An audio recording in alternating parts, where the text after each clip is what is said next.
Recording is on.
Hello, everybody.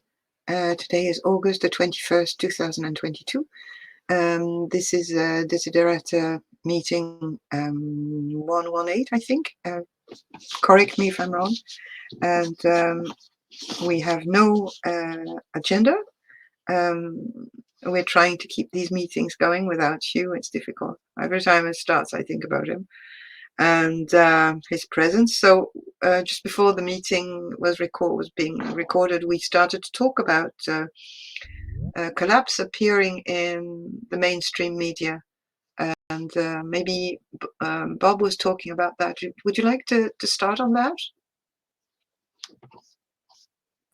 Sure. Yeah, I don't think it's a bad topic myself, even though I'm conscious of having been a bit too involved.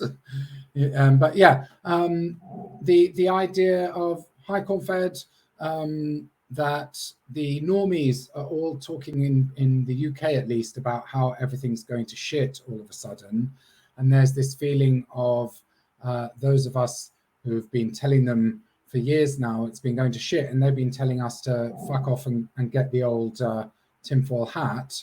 And now, well, it comes to what I was brought up last time about a feeling of schadenfreude, where it's like, oh, well, you can't get a doctor's appointment. You know, again, we've been telling you this is coming, and now it's here. Now suddenly the normies are going, oh, everything's falling apart.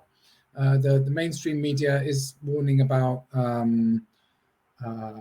power cuts or load shedding is coming up, and I guess the question that is being raised is, can you believe anything that's in the media? Is the mainstream media providing any sort of reference point on real events that might be happening? And is the sort of zeitgeist among people who are starting to discover the fact that everything isn't running that well, is that becoming a thing for some reason?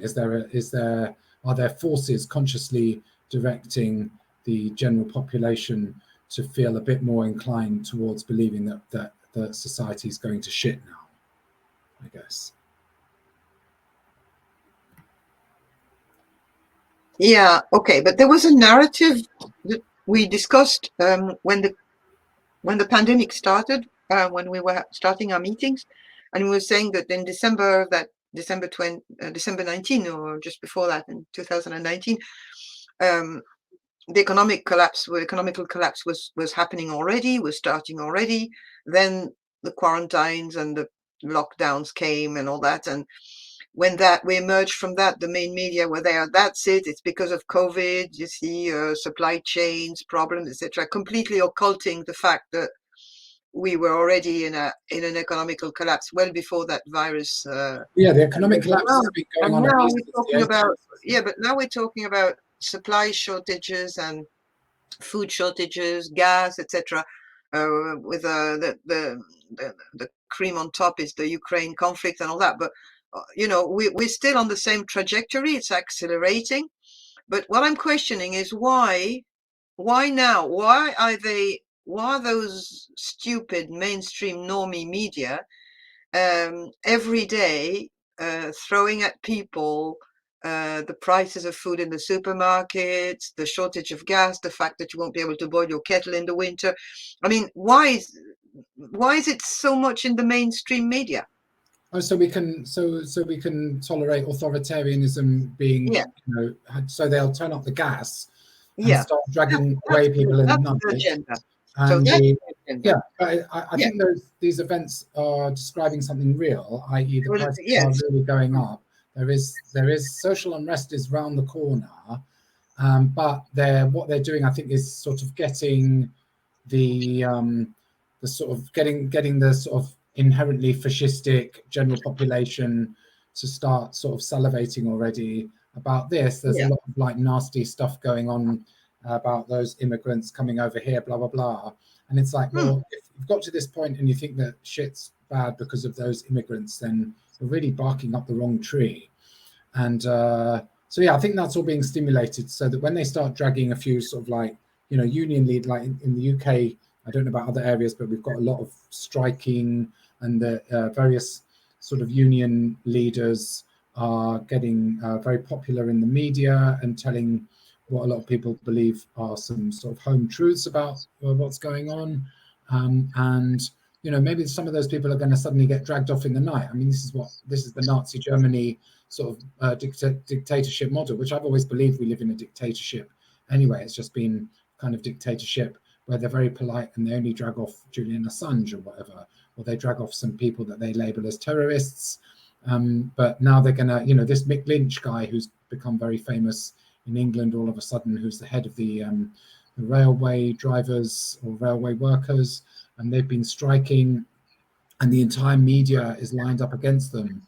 And he's been on mainstream media saying some, I mean, again, the guy's a total normie in the sense of like he's still talking in terms of a sort of frame of reference that's pro civilization and pro progress and all of this nonsense, but he's also identifying some truths about the nature of the economic system and so on. And maybe that guy's going to suddenly get dragged off.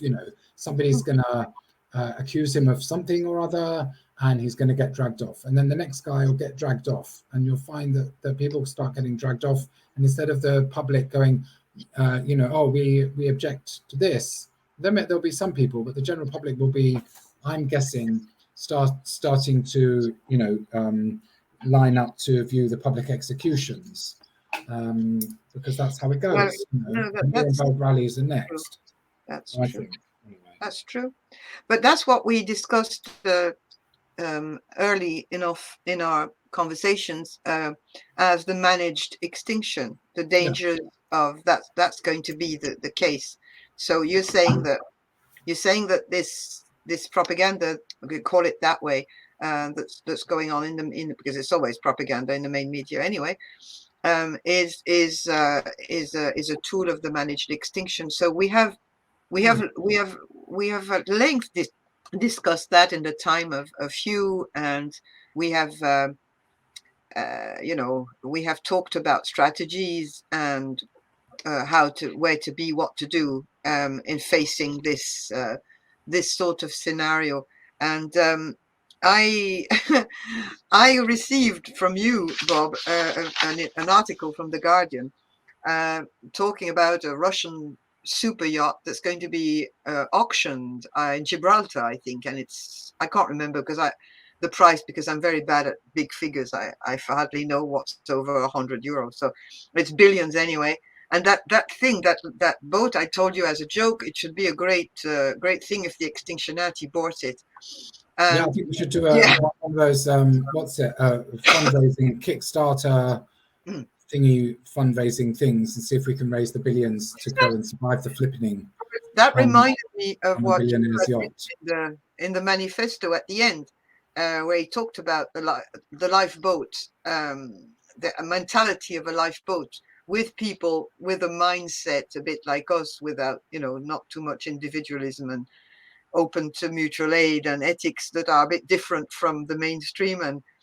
And yeah, just when you mentioned that boat, I was thinking again about, yeah, the lifeboat or whatever, not necessarily a really sailing lifeboat, but maybe we could look at what does a lifeboat look in times of managed extinction and of no future, because we know that. So, yeah, because what we saw during the lockdowns and the compliance of the general population to all those extreme measures are probably going to happen again anyway in Europe. I don't know about the United States. I think there's two people here from the States who might give us a little bit of a feel about what's going on across the Atlantic. But it's probably going to go down the same way as during the COVID. Don't you think so? Yeah, I think it's very. I mean, I don't know what the appetite would be, for instance, for lockdowns and so on. So whether literally the same sort of measures, but I think that's why maybe they're talking about this like power cuts and so on, because that's a way of introducing sort of social restrictive means. But the thing is, there is a reality, again behind that I don't know about anywhere else, and my knowledge of the UK is not good enough that I can wave facts and figures around. But I've read a bit about the energy issues here. We're running our electricity grid mostly on gas. So it's like, the central heating, and you can't turn off people's gas supply. So if there's any, basically, if there's not enough natural gas, the UK can't run power stations. So the UK's got very little natural gas. We have our own supply in the North Sea, I think, that's been sort of used up. And again, like everywhere, there's been profligate use of natural gas, and the UK's wealth has been built since the 1980s on, I think, sort of borrowing money on the basis of the wealth that the natural gas in the North Sea represents. And then we've got a bunch of power stations, but again, because of all this privatization, then there hasn't been any real investment in a robust energy supply. And I'm not going to go and get all the thing. I've been reading a book, for instance, called Energy Beyond Oil, where there's a very good outline about the UK's energy supply. And basically, we've got fuck all headroom. And so as the population goes up and there's more demand on energy, and there's the gas prices are getting higher and higher, we're basically talking about this year having 3-day school weeks, which I think would be a blessing for children. But they're talking about like institutions like hospitals and stuff not being able to function, which I think is inevitable, is going to happen. But I think, this is being advertised, and these things might be also used to, sort of disempower people, to try and allow for introduction of very draconian measures. And, we've got two fascists competing for government, and then you've got a bunch of the normies going, oh, we need a Labour government, which is headed by another fascist. And it's just fascists all the way down at the moment. And is there talks of rationing food or stuff like that? No, not none of that's come up yet. But again, it's a matter of time, isn't it? Because there's basically there is mass poverty occurring, which has been sort of developing over the last 10 years. So that there is, the government has actively, worked to create a starving underclass in this country.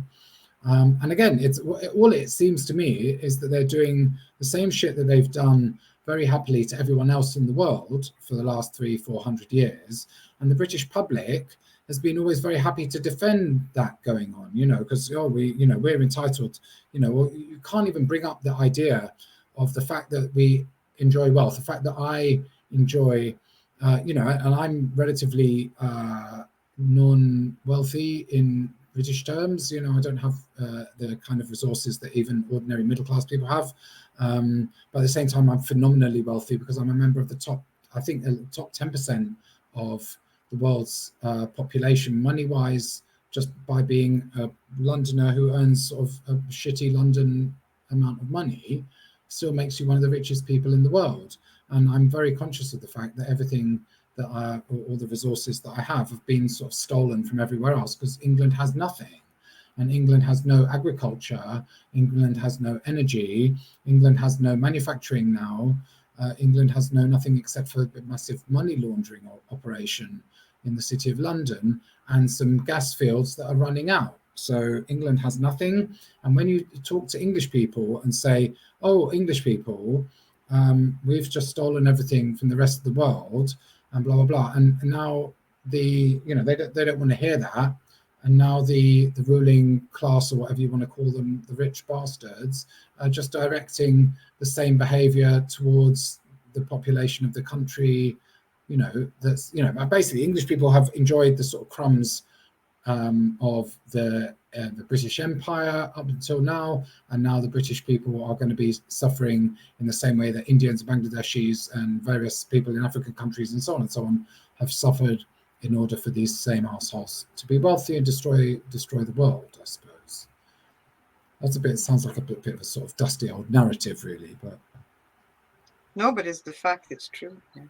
I don't know what's going on in Ireland because I only listen to the local radio, and I look at Reddit, our sub, and I've kind of cut off so much news in the last couple of months that I couldn't tell you exactly what's going on in Ireland. I know what's going on down the road and village, but I'll have to look into it when I wake up from this non participation. But I suppose we're not as bad for energy and food as England, but we could become like that if you decide, the British, to get on boats and invade us again. well, I don't know. Is that something? Is the British? I mean, the British might do that again. That's always But possible. they've started to buy properties here. The rich ones, the ruling class. But there is a kind of obstacles now, so they were starting to do that in the last few years. But no, I don't see. I mean, we're a bit too remote, and we have too much bad weather to see a lot of people coming here. But we're not. Yeah, I can't talk about it. I'll have to study that before I can talk about Ireland. Does anybody know what's going on with food and energy in the US?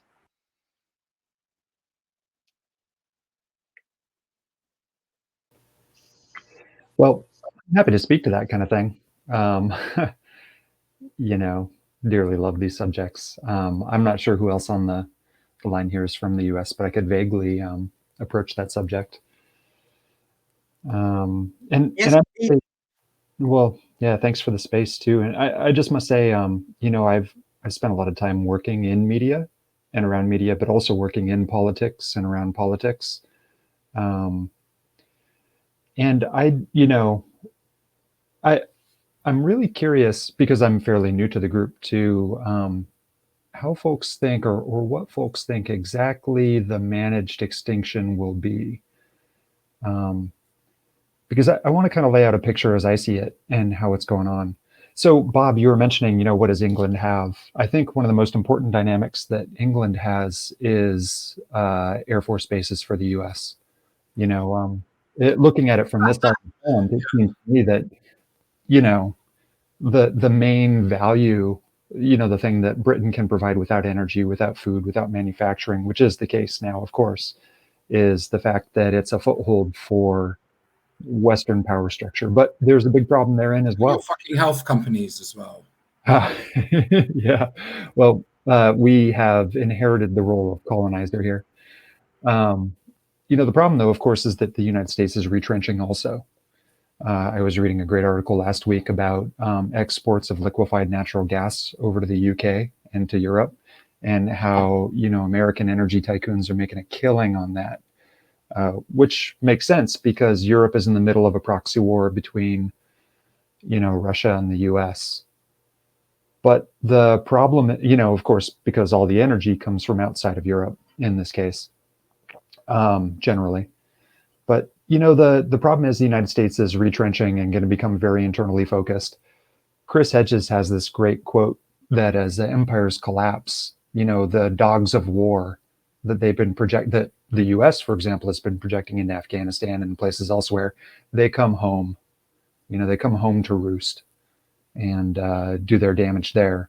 So what you're saying about how, the elites of England have perpetrated injustices and war against foreign peoples, now that's kind of coming and they're treating their own population that way. Yeah. And that's going to grow. I think that's going to become more important, a more important dynamic. But one thing that I think is really key, just to be clear, is that, I think Stalin said that the state is a tool in the hands of the ruling class. And so I just think it's so important. You know, it's not just the government, but it's the elite behind them. It's not just the media, because they're run by corporate elite, of course, you know, at the behest of what's good for their role. And of course, that influences government. So I just think it's important to kind of look at that complex system. So, you know, energy in the US, I mean, we're energy and food. You know, we're just in a much better place for resource, I think, than so many other places maybe represented on this call. But it doesn't look great. That's part of the reason why we're retrenching. And the reason why our resource picture is so good is the reason why our political picture is so bad.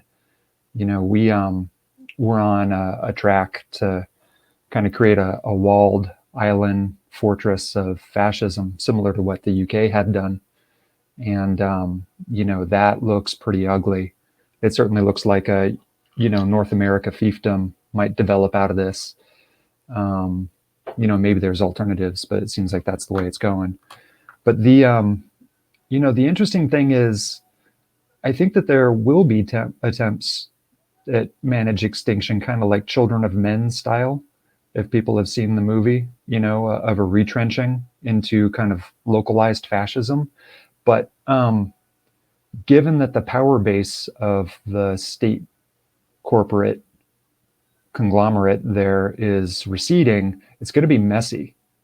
And I'm not convinced it's going to be very controllable or very pervasive or broad-based, or that it's going to win, at least not everywhere. I think there are margins where their power will recede such that these margins will become ungovernable. But I think it's without question the United States is going to set up its own little fortress. And you know, we're pretty safe from Russia and from China, which means that Europe, well, you might be kind of on your own, you know. So I don't know. I don't know if that really approaches. Oh, please, can we be on our own? We don't want that's like fuck off. I mean, not you personally. Obviously. No, that's great. As I far agree. As the United States is concerned, fuck off, right? And saying this with an awareness that the United States is an extension of the British Empire, and you know, is this sort of inheritance that, and so Britain as a karmic entity is as dirty and disgusting as the United States any day. Yeah. But I'm with you. I wish I could say to the elites of the United States, fuck off. And I say that as residing from within the United States. I think we all wish we could say fuck off to all those people, isn't it? Yeah, agreed. So, I think our energy and food picture is much more secure, but not all that secure.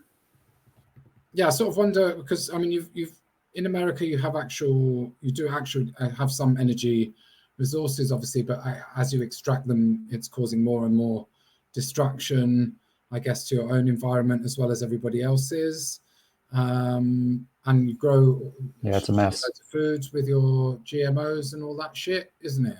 So, so I mean, I could well see Britain becoming like a complete sort of a colonial outpost, as you say, for like airbase servicing thing. They're introducing this thing called free ports here, which is where they're going to. And actually, one of my potential plans to escape from the city has been announced as a potential free port, but basically, which to me looks like it's going to, you know, basically be a sort of Chinese, you know, third world worker gulag type of scenarios are going to be set up in Britain, and then you're going to, you know, have these areas where there's no regulations, no rules, no taxation, you know, no employment or human rights, and so on.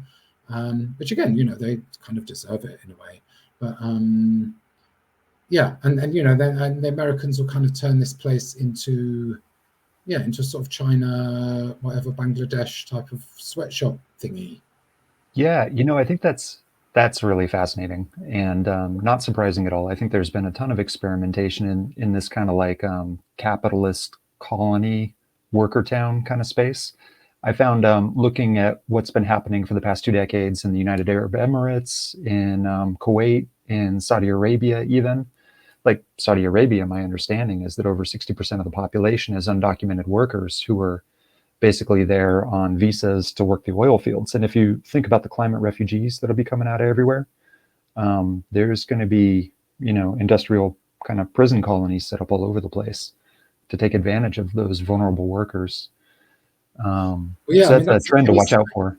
yeah, Indians and Nepalis already like working in Dubai and these kind of hellish places are basically slaves who've been sort of encouraged to go there to earn some money, and then they lose their ability to travel, and they don't get paid, and they're working under Yep. very dangerous conditions. So yeah, it's the colonialism is going to be brought home, and I'm assuming that Britain and America are like the individuals. And again, we've got Amazon warehouses here and in America, similar conditions, which is pretty much, it's that sort of sweatshop thing, isn't it? You were asking Indeed. how do you I can't remember your name. You were saying that we've been talking about managed extinction and that you were not with us at the start, and because we've used this term a lot when we started to talk about the collapse of civilization, and because Hugh was referring to his experiences in South Africa, and he analyzed a lot what happened there, and in a collapse, Dmitry Orlov also has given us quite a lot of information on what happens when it happened in the USSR. You know, the scenarios are endless, but they all come back to little things like that are common. A bit like in the movie V for Vendetta. You remember that when an authoritarian regime comes on, um, they look for scapegoats, they look for minorities, they look for people who have attached to labels. They look for all these things. So we discussed a lot the danger of the way that we should stay away from politics, actually, and identity politics, of course. Stay away from labels, and that's part of the work on the alien cortex and all the things we discussed at length for the last few years. And recognizing your tribe in a managed extinction,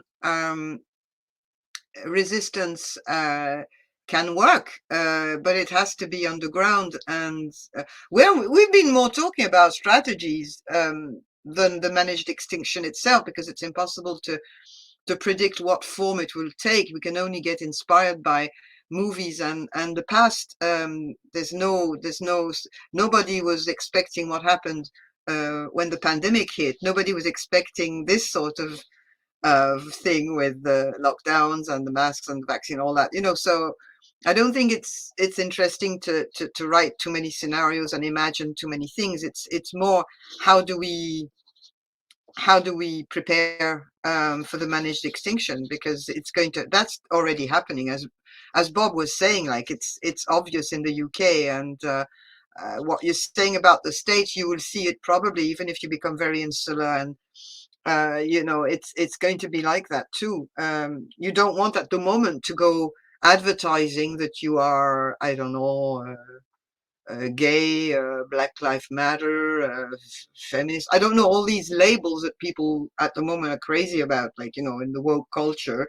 You just want to just get off that train. Like, you don't want to be there. You absolutely don't want to fall down that sort of thing, because that will be the first people who are going to be targeted. That's what I think. What do you think?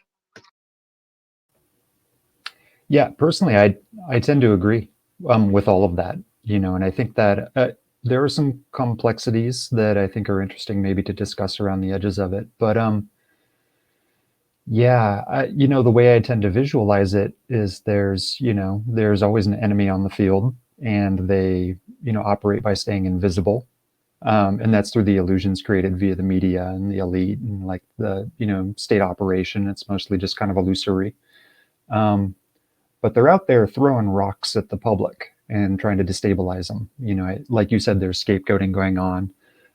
The response to the pandemic, I think, in some ways was, more organized ways to kind of destabilize the public and create that kind of managed extinction.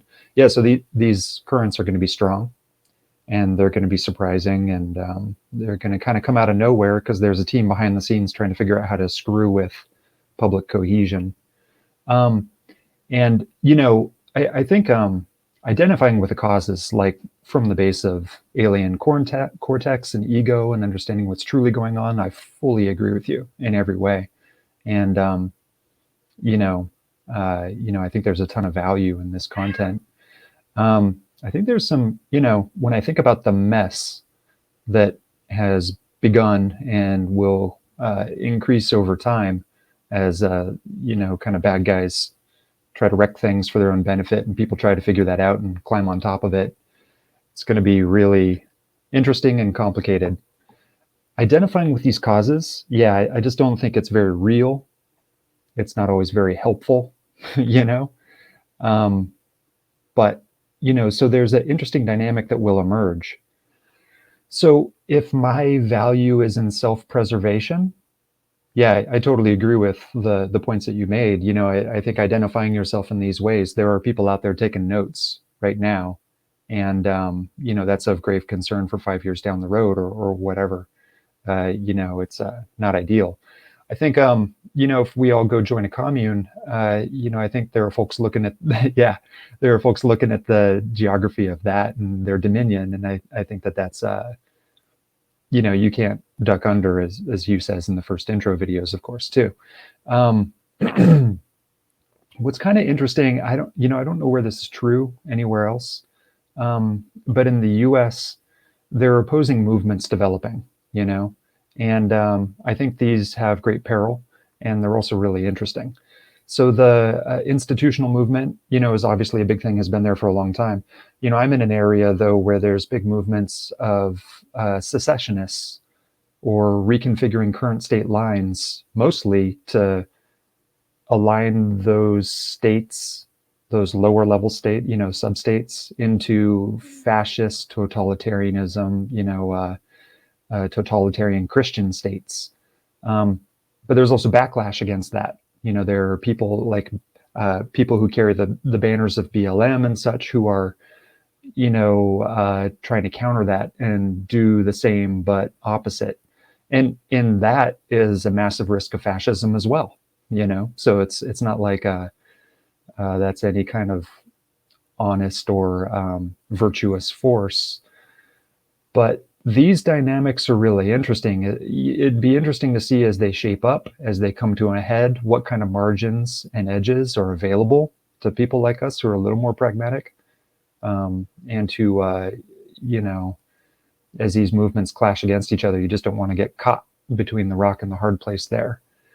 So I don't know. That's just some random thoughts based on what you said. I fully agree.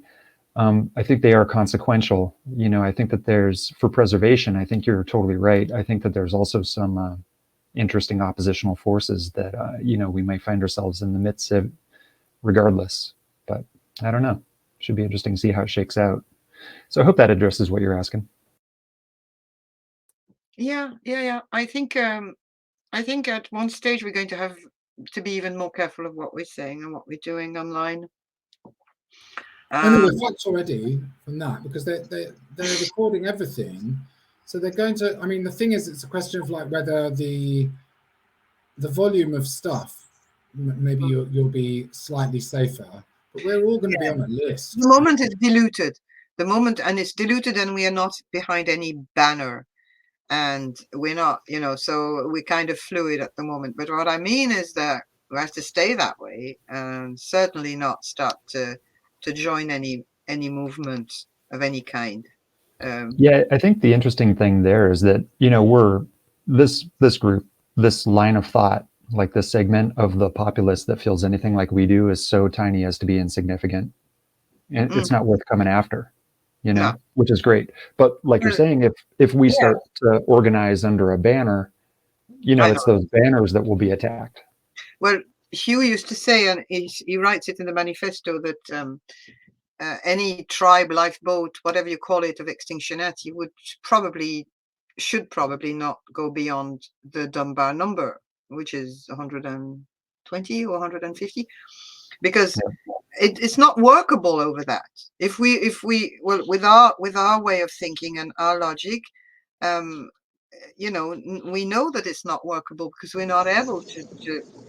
We have enough problems with our rationality and our ego. So if we start to get into big groups and things like that, we're not going to go anywhere. So any strategy, or I hate that word, but any plan to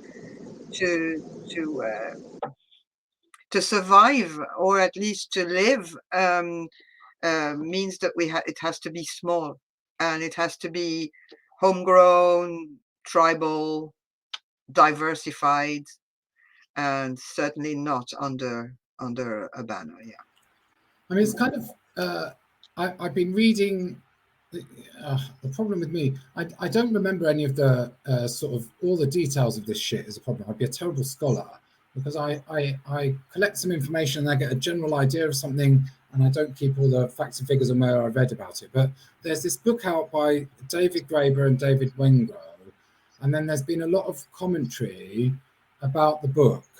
And in the mishmash of stuff, there's a lot of people saying that they're full of shit and that they've sort of made up a bunch of stuff. And, you know, the book is controversial, but it's talking about how sort of different political systems existed at different times and in different societies in the past. And I've come across also some sort of stuff where they're talking about how, for instance, there were like that actually like tribal hunter-gatherer societies were very possibly very interconnected. So where the sort of Dunbar's number idea applies to that sort of the tribal family and that very close, intimate connection that you might have with people that you know, there are also these like cultural networks in certain places where if you were a member of a certain sort of culture, you could go 1,000 miles and interact with other people who are in a similar cultural milieu and have that connection with them where there would be some sort of mutual aid and support. In other words, there were these kind of global cultures in existence, even in very ancient times. And I'll maybe try and find the stuff that I've read about that being the case. So, I mean, not that I'm saying that we'd have the resources to do that, but in theory, you could possibly create like cultural entities that could serve or, you know, work in solidarity in some way that would be beyond, say, 150 people. Not, again, not that we're going to do anything like that, but... Yeah, I I think don't that... think our brain can handle anything. I mean, look at what happens every time we think in terms of big movements and stuff like that.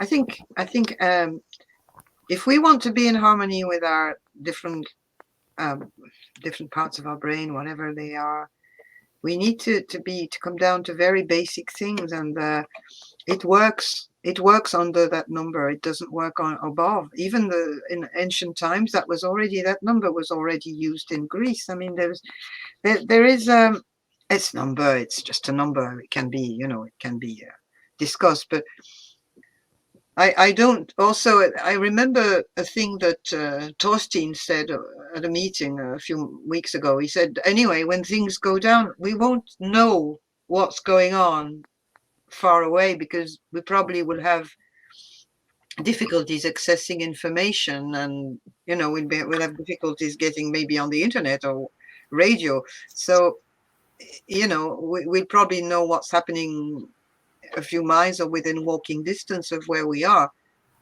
So that's another thing to put into the equation, because whether we're in a managed extinction, a collapse, or whatever scenario happens, we might not know the bigger picture on the planet and other countries. We might not know anything about what's going on. Yeah, but there's initially, I think that's true. But so this thing I was reading about is that, for instance, in Australia back in the day before the Europeans turned up, there were these like the cultural mechanisms of different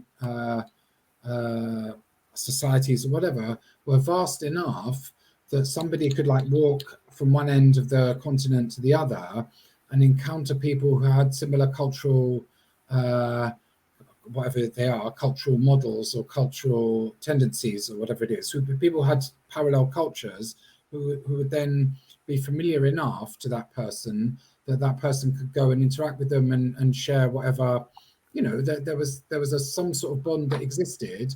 And I think there was some sort of transmissibility of knowledge and information about what was sort of going on, because there were people moving around. And I mean, you've mentioned before that, you know, in theory, if everything goes to shit, it's a long fucking walk, but it isn't inconceivable that I could still come and visit you from London, for example. And you said people went, I mean, the Irish people came from Spain, is that right, originally? And then there's been those like monks on islands, and you've told me that people went and sort of, you know, they would have conferences and shit, and they would all hang out and talk about whatever they. Well, if So I may, Yeah. They did I that think you're both. in the year 500, 600, 700. There was people and monks particularly traveling the seas, from Spain, France to Ireland, the UK, and even beyond, because some of them went to Iceland. So yeah, and at the time there was no Ryanair, like, so yeah, there was ways of traveling and ways of getting across the sea, and there was exchanges, cultural exchanges, translations of Bibles and name it, and all sorts of manuscripts. it's not completely inconceivable that we could all be at least hooking up with like Yumi and Torstein for a beer 20 years from now, you know, or staggering. Yeah, you could Big sail from beards. the UK to Greenland. I think we may need more time than that. I hate to say. Like, I think that, both these realities are true. And my example that I love study here is, Native American societies prior to white settlers, right? If you look at the Aztec, the Maya, the Inca, it's not dissimilar at all from what you were describing. Their Dunbar numbers kind of federated. This is even truly the basis for the Articles of Federation, which was the first model before the US Constitution.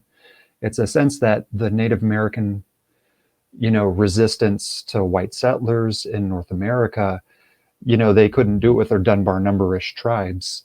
They federated, along cultural lines to resist the white colonizers. And I think that there's this interplay between Dunbar numbers of kind of Dunbar groups of culturally aligned folks being able to act in a bigger way, but I don't think that's a near-term reality at all.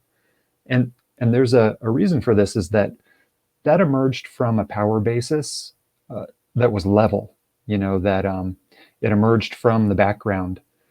In this situation, unfortunately, there's the bad guys in the middle with this huge bullhorn kind of creating culture and distraction. And they will dominate communication channels to the degree that they exist. So I kind of feel like descending from this overpowered situation, it's going to be 100 years before, we can get to kind of a level playing field where things like that would be a possibility of federations of Dunbar groups. But I do think Dunbar groups in the near term are going to be a thing. Did you say 100 years? Yeah. Mm-hmm. I mean, to let the collapse process play out completely before this kind of federation would occur. You don't think that that's a little bit long? Oh, I don't know.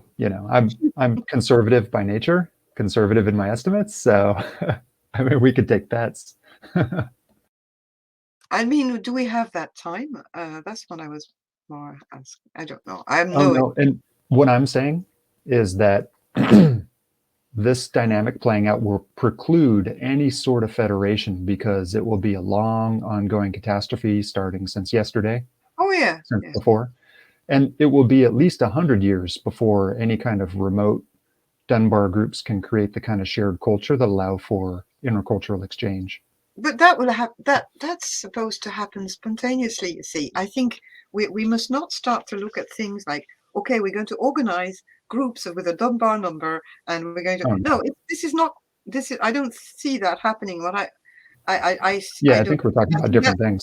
that's again, going back into this structural, rational way of thinking, and what I'm saying is that if you recognize a tribe among the people around you, and if you establish some type of diverse doomer kind of survival lifeboat, um, it probably would not go beyond the Dunbar number if it happens spontaneously. That's what I mean. I'm not going from the top organizing. I'm saying from the roots. How this is going. Do you get what I mean? Like it's. Oh, I totally agree. Yeah, it's impossible to. We must not fall in the trap of thinking of organizing anything. Oh, yeah. Yeah, I think Um, we might be talking about slightly different parts of this, yeah, but yeah. I agree. Yeah. Hello, DB.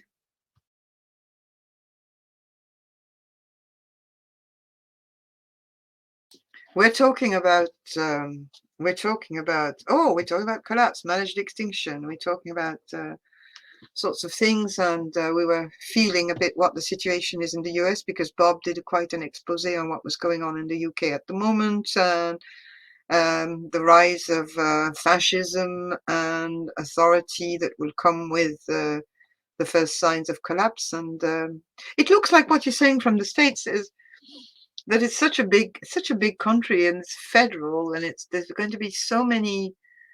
It's going to be it's not going to be uniform. It's going to be extremely varied depending on the states, depending on it's. I don't think we can paint a picture of a collapse in the states that we can look at in our little countries here, as a bit more clearly. What do you think?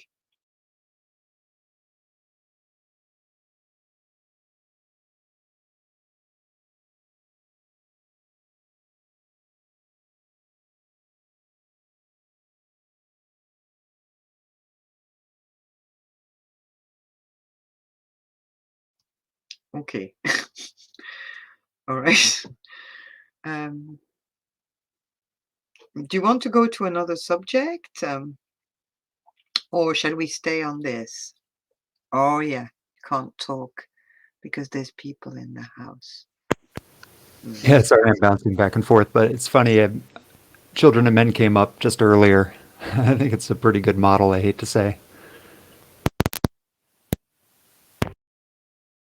That was a very bleak movie. Beautiful. Yeah, it was. But yeah, it was. It was well made. Yeah.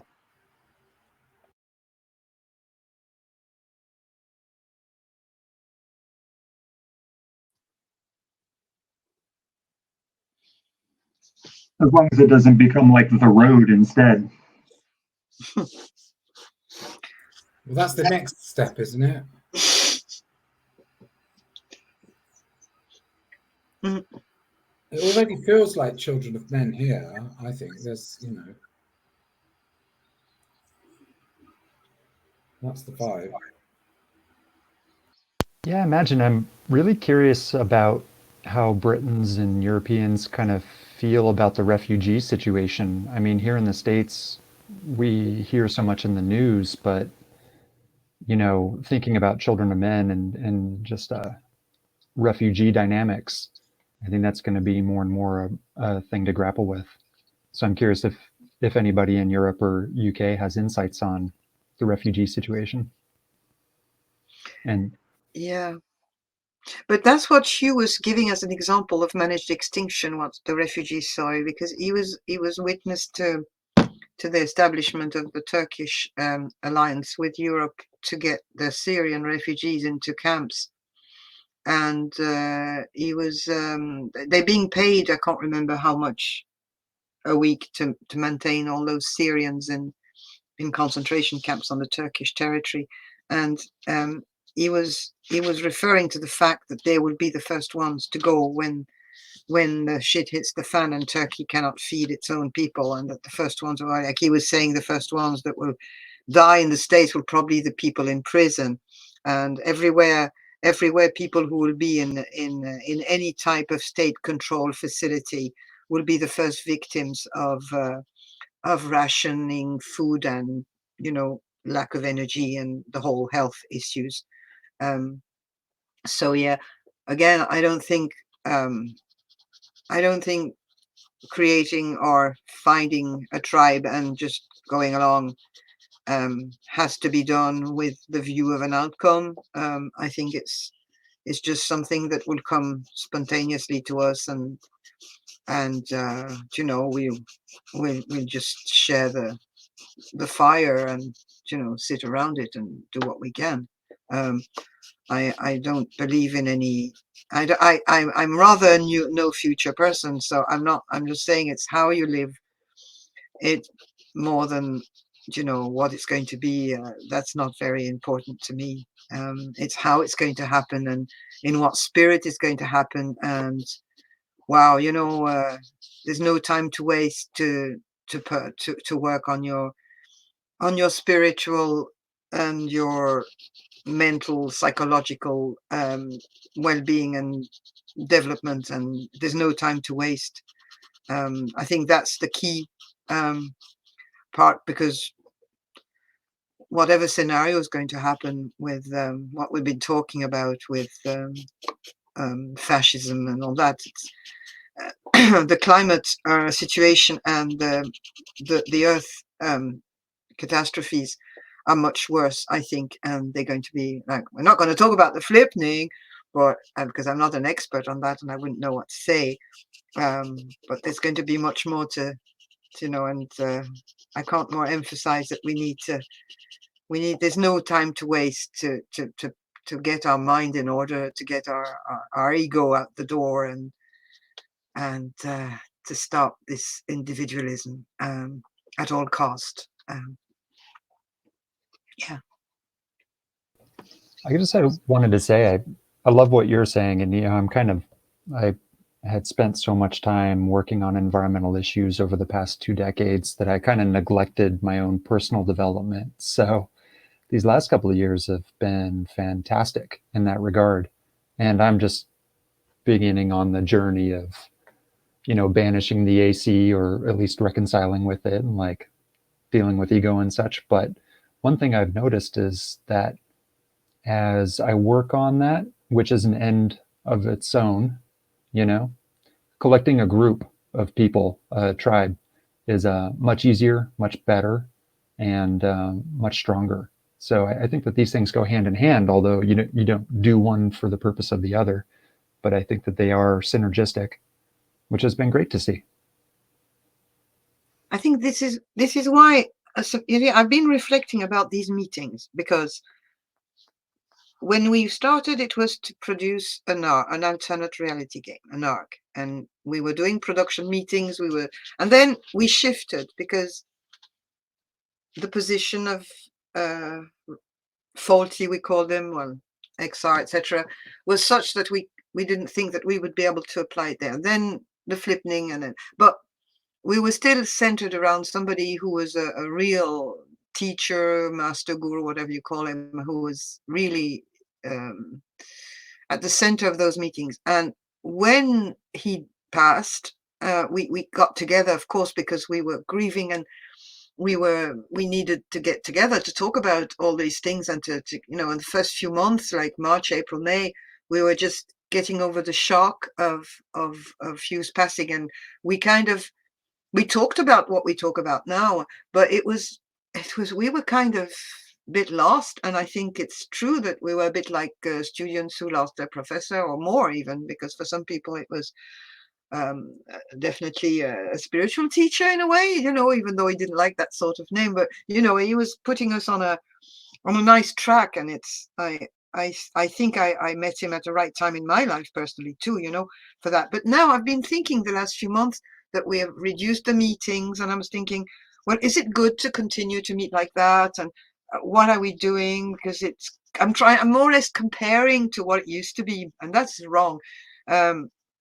So what I'm thinking is, at least we have a group of people where we don't need to define terms that we're using. We know what we're talking about, and also we're navigating in these waters that are starting to accelerate and going towards the waterfall, really. And I think it's good that we can still hold on to this conversation between us on certain Sundays. I was at the one stage thinking, sure, this is just, no, it's going to peter out now that Hugh is gone. Everything is going to become so. But I'm not sure of that. I think there's something to it, and I think maybe we should continue to exchange on these, because you see what you're saying, Confed, about that you're getting interested and into more working with your ego and mastering the AC, or how we call it, and all this. Well, isn't it great that we can talk about this together, because we're very we're very isolated. I'm talking for myself, but I don't know anybody who thinks the way our wacky group thinks. I don't know anybody who thinks like we do, or talks like we do, Do you know?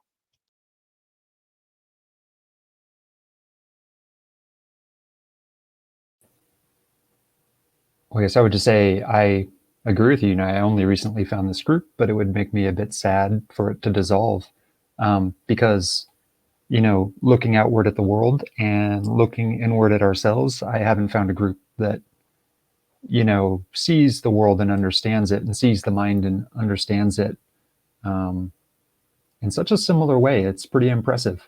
You know, I really appreciate that. I didn't get it all from Hugh. I'm still trying to watch all the videos, but you know, it's kind of amazing to arrive in the same place.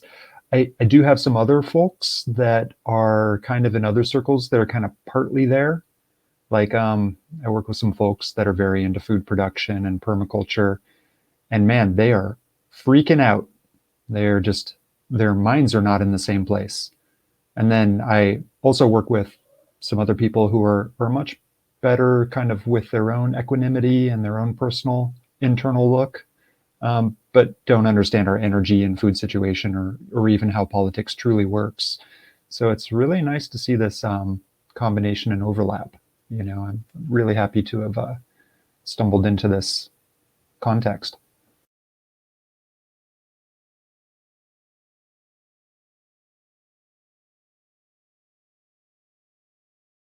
So I don't know if we'll ever be all of us on the same lifeboat in terms of practicality. But as long as the grid is up and we can have a bit of internet, I think it's worthwhile sharing our experiences and continuing. The sub is getting a bit more on Reddit. There's less things posted, but there's still a lot of interesting things. There's new people appearing who are asking questions. I think it would be nice to if we feel able to answer them, because I don't feel like I can answer a lot of questions that people are asking me. What are the Extinctionati about?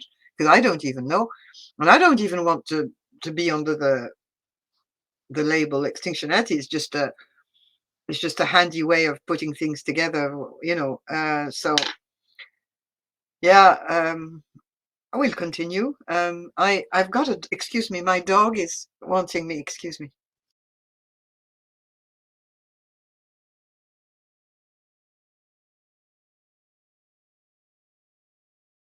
Excuse me, I'm going to have to take him out. I leave you for a minute.